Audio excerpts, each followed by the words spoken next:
Thank you. My name is Mohammed Kamal. I'm not from here. Um, and kind of changed my conversation a little bit. And meaning that I watch these brothers, I listen to you, and just say some real nice things.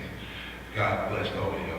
You come through life the way you did and end up where you at now. What brought me here is a little different. I'm not from St. Louis, I'm not from Ferguson, I'm not from the Midwest. When I was 9 years old, I lived in New Jersey, and I remember the 67 riots. The 67 riots started because a police officer beat a man to death. All right? The whole East Coast and every major city burned. Why? That monster up under the bed. And he's still there. So for me to get a flash years later and end up here and see Mike Brown situation, the monster is under the bed. I'm not going to tell my grandson that he can't express himself. And I'm going to tell you why. I'm going to get to the point where I lost my son. Same way Mike Brown. But the day made a year, my boy was killed by police officers. At his own home, unarmed. I'm going to say, I like it man to man. This is where we at now. This must stop, period. This thinking motivates this.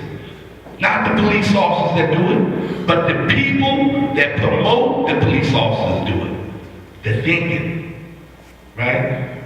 We make up excuses. I'm a successful businessman. I watch young white children express themselves every day. Color their hair, put piercings in their face, wear all types of clothes, and it do not stop them. And they do not get murdered. My mother raised me ducking and dodging the police department. Don't get in trouble, don't talk to them. Turn your head the other way.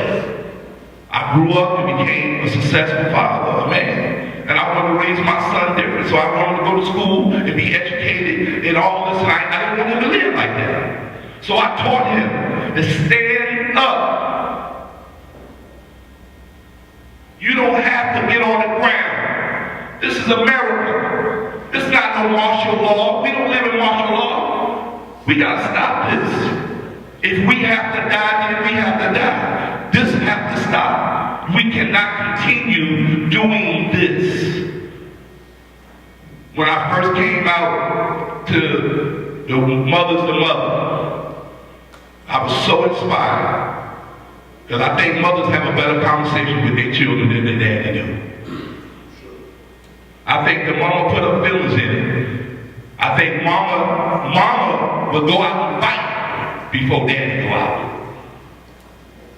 That's her instinct. Daddy may be saying, no, we don't need this. Mama ain't gonna let you go so far with her baby. Okay? But I think daddy need to get a little fighting too.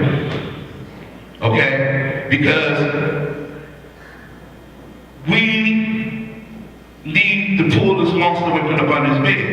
If what the message that I want you guys to take, man to man, the next time we have one of these things, or whatever, or whoever they decide to, bring 4 or 5 more of your kind back here. Because this is where the problem is at. That's where the problem is. It ain't me. It ain't me. I'm doing what I'm supposed to be doing. I raised my son, sent him to school, taught him to look a man straight in the face when he talked to him. I raised him and told him that. That's my grandson sitting there. I'm not going to tell him to put your head down. Don't move. I'm not going to tell him that. I'm not going to tell him that.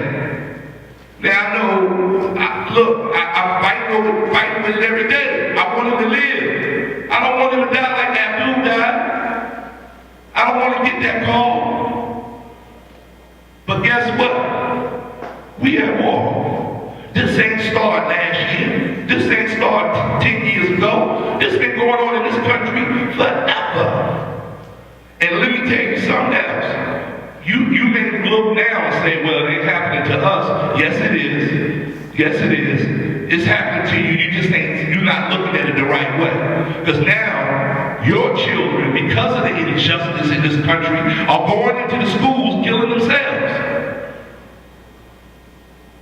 Because of the injustice that they see, that they read, and they hear about. The bullying, the drug use, everything that we experience, you will experience it as well. That same monster don't have a friend. It ain't white or black. It's just I'm gonna start with the weaker one first. We can get away with doing it to them now. That's the system. And the people have to take the system back to make the system right. My son today, this is 365 days, called me. And he was a little riled and angry. It was an angry situation. He was going through a domestic situation. Who don't? What husband and wife have not called? Have not called. Nobody, no hands going up. Because it ain't, we all go through it. I said to him, I said, I said, just forget about it and deal with it tomorrow, because you know that you're not going to be looked at as such and such or whatever. He said, no, Dad. He said, this is my family that I'm fighting for. I must make her understand that we need to exist as a family. That's what got killed. He went back to his home. He called the police. I need to get an understanding about something. The police arrived at his house, guns drawn when they got out the car. He, not a word, excuse me, no, get on the ground, da. He hold his hands, one hand up with a phone, and the other hand slightly in his pants pocket. He walks off the porch, his little 8-year-old daughter's in the window with his stepson, 10-year-old stepson. More police arrived. No negotiation. No nothing. 15 shots later, he lay on the ground. Brutally murdered. Brutally murdered. Who do you call? Because the ones that you should be called are the ones that did it. His body lay on the ground 8-10 hours. His children, his wife, his sisters, just watching his blood draining out of his body into the drain. This cannot be accepted. We as a people, this should outrage black, white, Italian, Puerto Rican, Jew. Everybody should be outraged about this. And we should stop playing with this, because it's gonna visit you. I'm sitting here today, but somebody else could be sitting here tomorrow. And my boy had a father and a mother, and went to school, and I stayed in his butt constantly about all types of stuff. So don't think because you make a certain amount of money, it's gonna make it miss you. If you skate by, you just skated by, you're just lucky or blessed. And it don't mean right now, you're not seeing a whole bunch of young white men being murdered by police officers. Not now. But see, it's getting more militarized. And once they get where they to the point where they really, really feel strong, they're gonna start killing y'all too. So that's my man to man. Man to man, father to father. This must stop. So my grandson, he want to do something to his hair, do whatever. I'm not gonna do it. Go ahead. You want to look silly? Go ahead. I'll let him play it out. Look, But I'm just saying, I'm gonna give him a break, because I'm old now. I'm getting a little soft, but that's not the big picture. Their pants sagging. They standing on the corner. That's not the big picture. The picture is murder. Murder. I don't care who you are. If you shoot someone with no gun, there should be an indictment. There should be an investigation. There should be a question about it.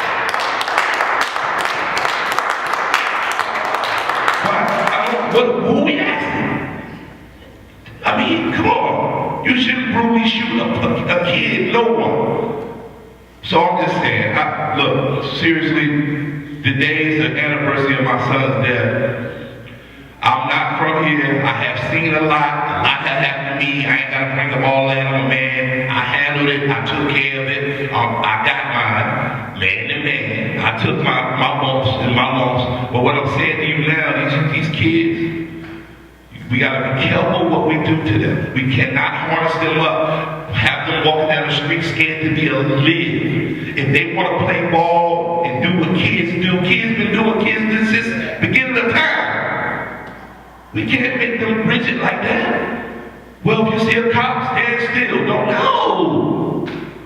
No. The police officer should understand his position as a mentor, a peace, someone that takes care of the community. That's why we here. And if you don't want to do the job, get another one. That's simple. It's that simple. But until we do something, until we take a stand, until we take a stand together, it ain't gonna change. So, thanks for having me, everybody. Thanks.